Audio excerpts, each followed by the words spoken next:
আসসালামু আলাইকুম ওয়া রাহমাতুল্লাহি ওয়া বারাকাতুহু। আমার ছোট ভাই আবু সাইদ, যারা পাড়া প্রতিবেশী আছেন আপনারা সবাই ওরে চেনেন। ও একজন ভালো মেধাবী ছাত্র ছিল, সে এখন আমাদের মাঝে নেই।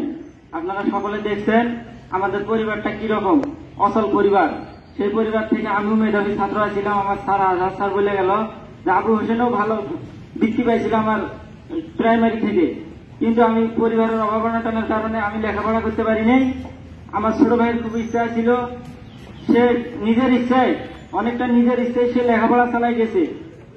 আমাদের মতো ফ্যামিলি থেকে রোকেয়া ভার্সিটির মতো ইউনিভার্সিটিতে লেখাপড়া করা আমাদের কাছে অনেকটা দুঃসাধ্য ব্যাপার। সে 2010 সালে প্রাইমারি পাস করে জাফরপাড়া থেকে, তারপরে সেখান থেকে গিয়ে ভর্তি হয় খালাসি উচ্চ বিদ্যালয়ে, সেখান থেকে এসএসসি পাস করে A+ পেয়ে। তার পরবর্তীতে সে রংপুর সরকারি কলেজে ভর্তি হয় ইন্টারে, সেখানেও ভালো রেজাল্ট করার পর ইন্টারে পাস করার পর তারপর তার সংগ্রামী জীবন শুরু হয়। তার আগেও অনেক সংগ্রাম করছে। বাবা অর্থনৈতিকভাবে অসচ্ছল হওয়ার কারণে ওর লেখাপড়ার খরচ ঠিক মতো দিতে পারে নাই। সে টিউশনই করে নিজের লেখাপড়ার খরচ চালাইছে। তারপরে যখন ইউনিভার্সিটিতে ভর্তি হয় প্রথম বছর নিজের চেষ্টায় বিভিন্ন জায়গায় পরীক্ষা দেয়, কিন্তু সে ব্যর্থ হয়। ব্যর্থ হওয়ার পর আমি কই, ভাই তুই এখন কি করবি, গ্যাপ দিবি না ন্যাশনালে ভর্তি হবি? কয় কি না ভাই আমি আরেকবার চেষ্টা করি দেখো।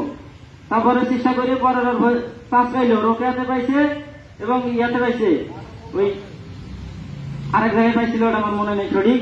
তারপরে কইলাম হোক, বাড়ির কাছে আছে রোকেয়া, ওখানেই ভর্তি হোক। তারপরে টিউশনি করে লেখাপড়া চালাইয়া এবার তার ফাইনাল পরীক্ষা দিছে।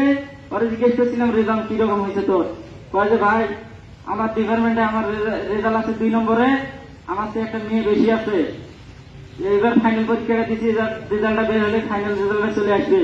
সে একজন গরিব সব মেধাবী ছাত্র ছিল, সে আসছিল অন্যায় প্রতিবাদকারী। সে আন্দোলন করছে, ঠিক আছে, সে একাই করে নাই, তার সাথে তার যারা সহপাঠী ছিল সবাই আন্দোলনে শহীদ হয়েছিল। কিন্তু আমার ভাইরে নির্মমভাবে হত্যা করা হয়েছে, আমার ভাইরে। অনেক ছাত্র ওখানে উপস্থিত ছিল, সবাই আন্দোলন করছে, আমার ভাইরে গুলি করে মারা হয়েছে। আমি এটার বিশ্বাস চাই। আর আমার ভাইয়ের জন্য সবাই অন্তরের অন্তঃস্থল থেকে দোয়া করবেন। আর যদি কারো পাওনাবাদী থাকে আমাদের সাথে যোগাযোগ করবেন। আর আমি চাই, আমার ভাই মারা গেছে, সারা দেশব্যাপী তোলপাড় হয়ে গেছে।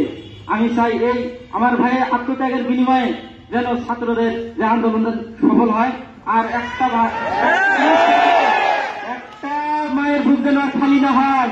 আমার আদরের ছোট ভাই,